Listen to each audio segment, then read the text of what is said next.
انشاءاللہ سکون کی نیند سویا کریں گے اور مجھے اپنی دعا میں یاد رکھیں گے۔ السلام علیکم ورحمۃ اللہ وبرکاتہ۔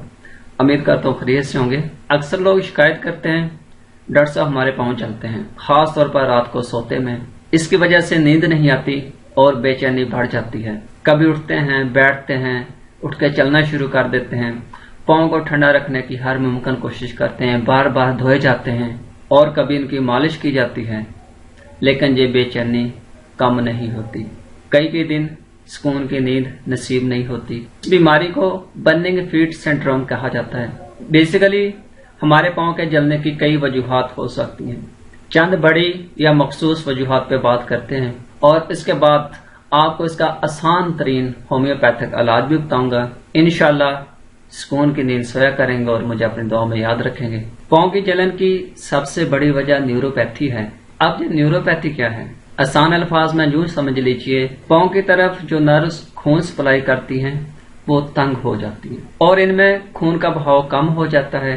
اس کنڈیشن کو نیوروپیتھی کہتے ہیں۔ عموماً شوگر کے مریضوں میں یہ کنڈیشن زیادہ پائی جاتی ہے۔ ان کے پاؤں کے تلوے جلتے ہیں، خاص طور پر رات میں۔ اس کی مین ریزن جو ہے کہ ساری توجہ پاؤں پہ ہوتی ہے اور یہ زیادہ محسوس ہوتے ہیں۔ اس کی دوسری بڑی وجہ کسی نرو کا دب جانا ہے جو عموماً ہمارے ٹخنے میں ہوتی ہے اور اس وجہ سے بھی پاؤں جلتے ہیں۔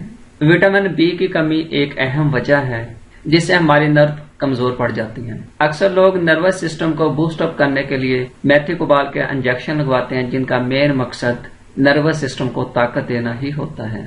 پاؤں کے جلنے کی ایک اور وجہ الرجی بھی ہو سکتی ہے جس کی وجہ سے بھی پاؤں میں جلن ہوتی ہے۔ تھائرائیڈ گلینڈ کی جو سکریشن کی کمی جو ہے وہ بھی پاؤں کے جلنے کی ایک اہم وجہ ہو سکتی ہے۔ یاد رکھیں ہمارے معاشرے میں ہمیشہ سمجھا جاتا ہے کہ پاؤں جلنا یہ عموماً شوگر کی وجہ سے ہی ہوتا ہے۔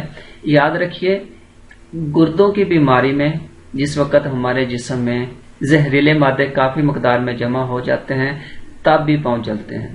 یہ بھی ایک بڑی وجہ ہے جس کو اکثر اگنور کر دیا جاتا ہے۔ اس کے علاوہ بے شمار وجوہات ہو سکتی ہیں پاؤں کے جلنے کی، لیکن 70-80% مریضوں میں عموماً یہی وجوہات پائی جاتی ہیں۔ مثلاً شوگر، کسی نرو کا کمپریس ہو جانا، الرجی یا پھر گردوں کی خرابی وغیرہ شامل ہیں۔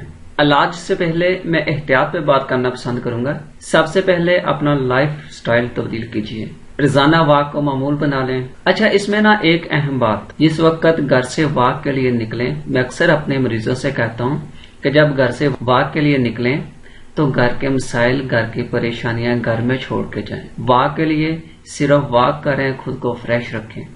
چند دن میں آپ کی طبیعت پہ بہترین اثر محسوس ہوگا۔ آج ہی سے واک شروع کر دیجئے، ٹھیک 15 دن بعد کمنٹ سیکشن میں مجھے بتائیے گا کہ رزلٹ کیسا ہے۔ لیکن طریقہ وہی جو میں آپ کو بتا رہا ہوں کہ تمام پریشانیاں، گھر کے معاملات گھر میں چھوڑ کے جائیں، واک کو صرف واک سمجھ کے کرنا ہے۔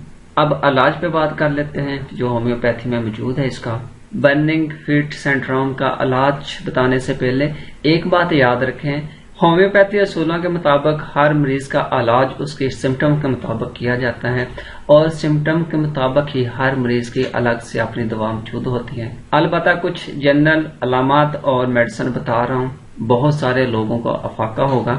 مزید آپ کمنٹ سیکشن میں بھی کوئی سوال ہو تو پوچھ سکتے ہیں۔ رات کو پاؤں چلتے ہیں اور مریض تکلیف میں بستر سے پاؤں باہر نکال لیتا ہے۔ اس کی مخصوص ترین ادویات میں سے میڈورینم، سلفر اور پرستیلا ہیں۔ آپ دی گئی ترتیب میں بھی استعمال کر کے اس سے بہت سارا فائدہ اٹھا سکتے ہیں۔ اگر پاؤں کے تلوے جلتے ہیں اور ساتھ میں خارش بھی ہوتی ہے، کلکیریا سلف بہترین دوا ہے جی، آپ 30 میں یا 200 میں استعمال کر سکتے ہیں۔ پاؤں کی جلن اور تمام جسم میں جیسے آگ جل رہی ہو، اس کے لیے سائیکل کار بہترین دوا ہے، یہ بھی آپ 30 یا 200 کی طاقت میں استعمال کر سکتے ہیں۔